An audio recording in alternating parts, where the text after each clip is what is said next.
Hello, beautiful people in the internet world. How are you? Today we are going to be talking about being an empath. This video is a little bit random from me, but also not too different from a lot of the things that I talk about on a regular basis. And the reason why I wanted to have this conversation about empaths and highly sensitive people is because I am so incredibly fascinated by this. I was told when I was 21 and I was in Turkey and I got a coffee reading there where they tell you your future via a cup of coffee. It's really interesting, but the guy that was sitting across from me told me that I have a lot of empath tendencies, and when I was 21 I didn't really think too much about it, probably because I was in a time of my life where my own emotions were quite a bit of a roller coaster. When you're in your early 20s, you're just trying to figure out how to go through life and how to survive and how to grow and how to learn, and there's just so many hormones and emotions going on in your life that I wasn't in a place in my life to really look into it, but I just always kept it with me and thought it was really fascinating. And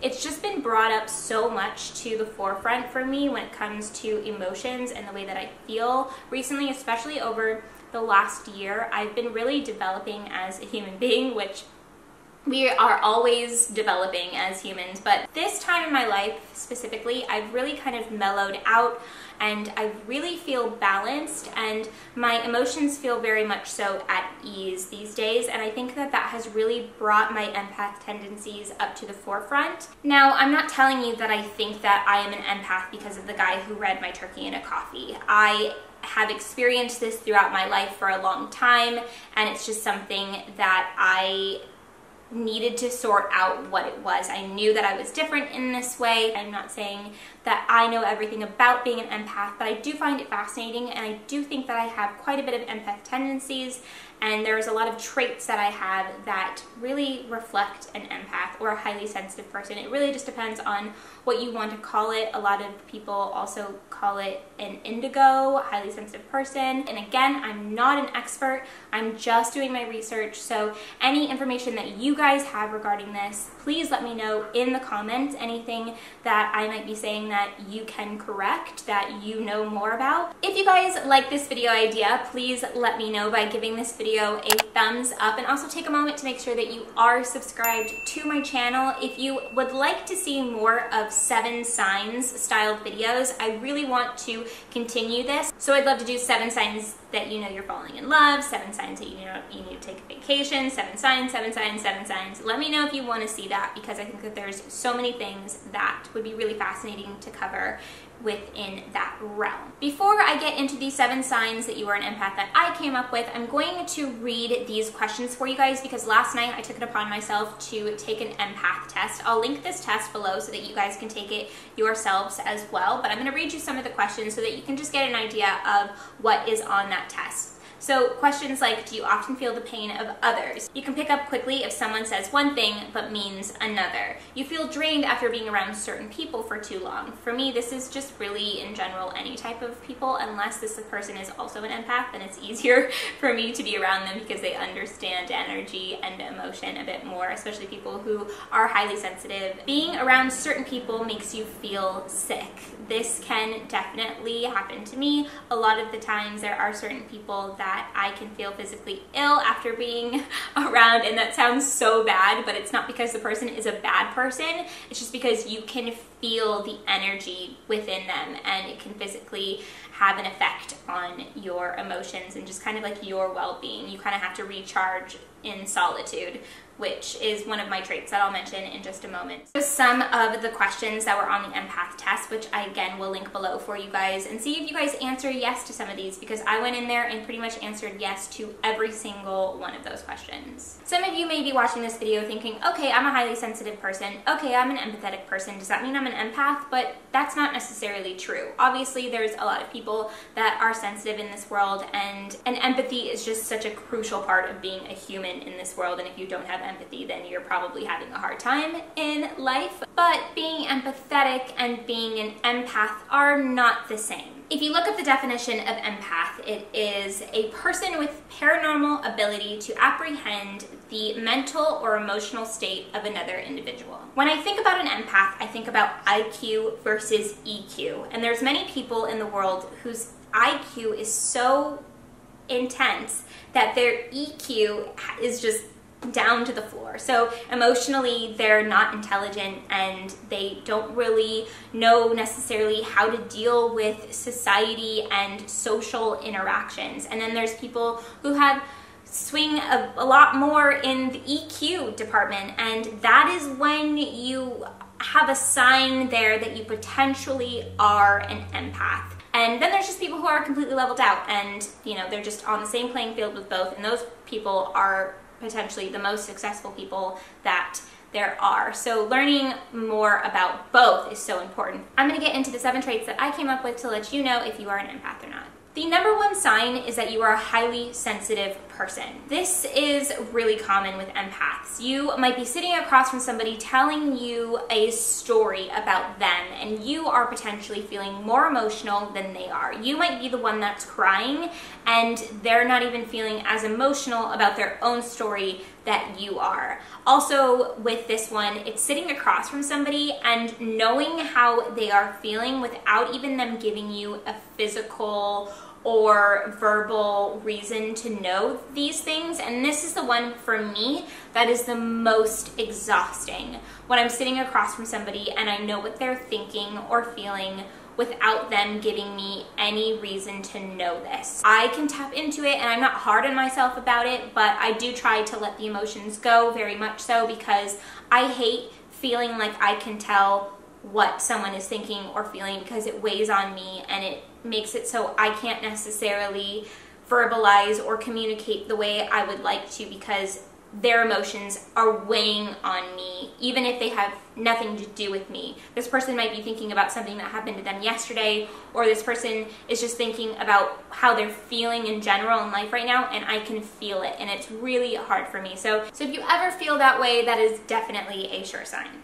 Sign number 2 is that you are overwhelmed by large crowds. I always just thought that I was claustrophobic and that I didn't like large crowds and that I just didn't feel comfortable in them. I didn't really know what kept me so far away from being in a crowd full of people. I never wanted to go to festivals. I've never been to Coachella. I don't like concerts. I just have never enjoyed these things at all. And I just always thought I'm claustrophobic, but I never felt the feeling that people tell me claustrophobia gives you. I never felt drowned or like I needed to get out, but I always felt so overwhelmed emotionally.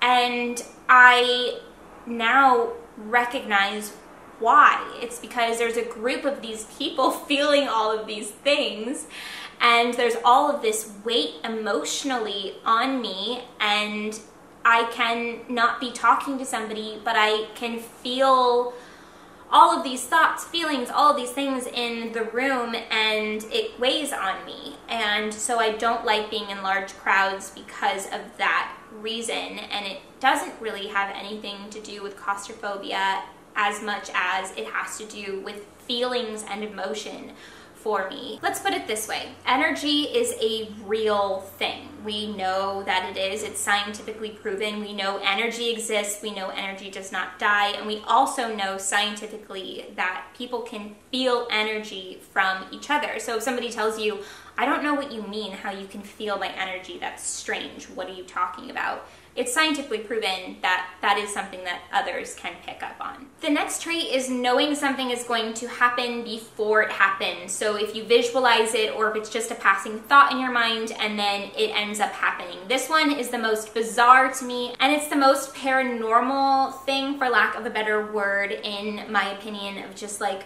it's just so bizarre. I will have a vision of my mom buying a basil plant, and then my mom will go to the store and get a basil plant, and she gave me no information as to why I would ever have that vision. She never said I wanted to get a basil plant. I didn't show her my basil plant. She just ended up getting a basil plant, and I envisioned her getting it. And so she was inspired by me in a certain way because I have one, and she thought about it, and she went to the store and got it, but I envisioned and knew about this emotional connection before it happened and envisioned it.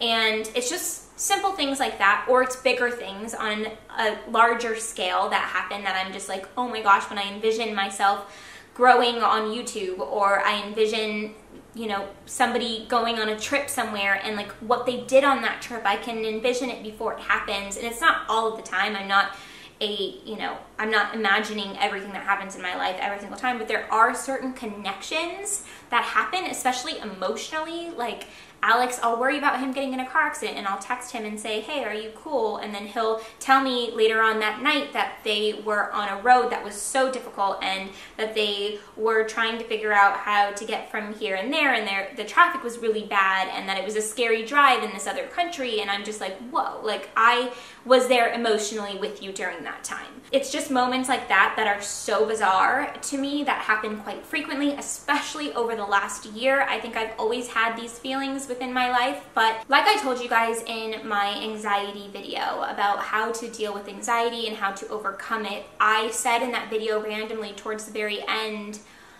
I can feel how you guys feel. I had this moment of, oh my goodness, I can feel how you guys are feeling watching this video. And that was before the video went up. It was before you guys could see it, but I could sense the way that you felt, and I could feel it in my chest before the video even went up. I could envision that, and I could sense that feeling, which I thought was really, really bizarre in that moment. And I can almost bring myself back to that feeling right now. Some of you guys might think that I'm totally nuts, and that is okay. I am such a strong believer in energy and being an empath and just being connected to the universe in that way. So this is what I believe, and I just find it fascinating, and so I want to tell you guys about it because I like talking to you guys about things like this that I find super fascinating and that I'm learning more about. So please be kind and don't be like, this girl's nuts. But if you want to say that, then that's fine. It's not really gonna hurt my feelings.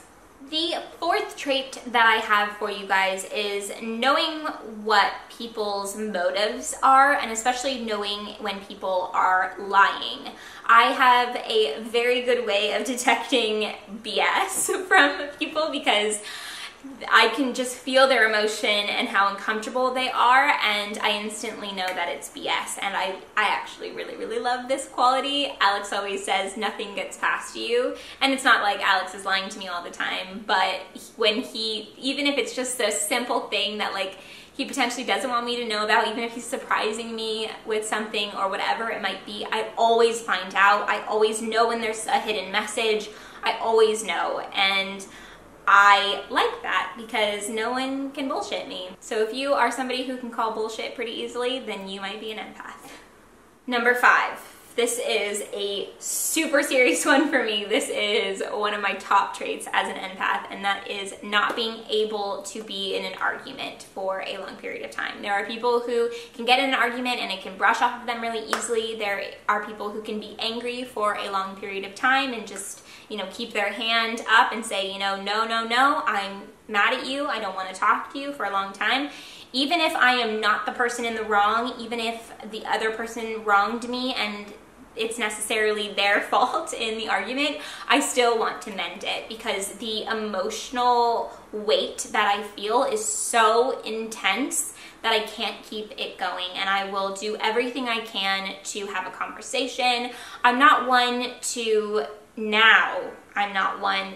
necessarily cave and apologize if it's not my fault. In the past, because of this feeling, I would just apologize even if I did nothing wrong because I wanted it to end. Now I more so understand that things happen and you won't always agree on things, but I will do everything I can to mend the issue because the weight of the argument is just too intense for me to hold on to. So I like this trait now. Before, I thought it was a problem with me emotionally because I thought, why can't I stay mad at somebody? Why can't I be okay with this argument? It's so silly that I can't stay mad at this person because they did something wrong to me. I just want things to be mended and okay. I thought it was something wrong with me, but now I understand, no, this is a good trait for you. This is actually you feeling something so intensely and caring so much about this relationship that you need it to be okay because you're just so highly sensitive to this argument because emotionally you're extremely highly sensitive. My 6th sign for you is that school wasn't always your favorite thing. Academics bored you. And this is a sign of being an empath, because in school and when it comes to academics, we can't really use our feelings and our emotions as much, and so we just feel bored, we don't feel inspired. This was really apparent for me in my academic life, and of course I still love learning now. I've been thinking about actually going to Santa Monica Community College over here to take some courses because I just do love learning, but I want to go back to school to learn more about psychology or even history. I find a lot of feelings and emotion in history, and it's fascinating to me in that way as well. But things like math and science and just being in a classroom in general can really bore me so much, and I actually quite hate it. So that is another sign of being an empath, and this specific sign is really comforting to me. And if you are somebody who felt bored in school and struggled in school, then I hope that this can be more comforting to you if you relate to a lot of these traits, because for me, I could be so hard on myself about how I felt in the classroom, how uninspired I felt and how bored I felt in the classroom, but now I know so much more about myself and what I need, and it just, yeah, it gives me a lot of comfort, so hopefully it will give you that same feeling as well. If you've been watching this video thinking, oh my gosh, this is me, what am I gonna do? How am I going to handle this? And this last sign and trait is also a great tip for you, and that is that you need to recharge in solitude. I am a person who, when I'm alone, I recharge so deeply, and I enjoy alone time so much because I need it. As an empath, I need to have that time to regroup, to be with my own thoughts, and to not have anybody else's emotional feelings or thoughts anywhere near me, because I cannot recharge in that way. I am somebody who really enjoys solitude, not for too long, but enough to just refuel, refresh, become energized again, and become a whole person with my own thoughts for a little bit of time. That is the end of this video. I hope that you guys enjoyed it and that gave you some insight. I know that this is a bit different than what I normally do, but I find it extremely fascinating, and I just wanted to kind of tell you guys what was going on in my brain, because I've been reading and researching and watching all of these different things that have they're all up in my brain right now, and I just kind of wanted to spill it all out to you. Tell me your thoughts, because I know that this subject is so different, and I know that a lot of people may have a lot of thoughts on it and questions and concerns and just all of those things. So please spill them all out in the comments. Let me know your guys' thoughts on this, and let me know also, please let me know if you guys want to see more videos about 7 signs that you are this or that, or going through this or that. And if this information is overwhelming you, I understand why, because at one point in my life I couldn't even look it up and didn't even want to, because it just went right over my head and made me feel even more emotional than I already was.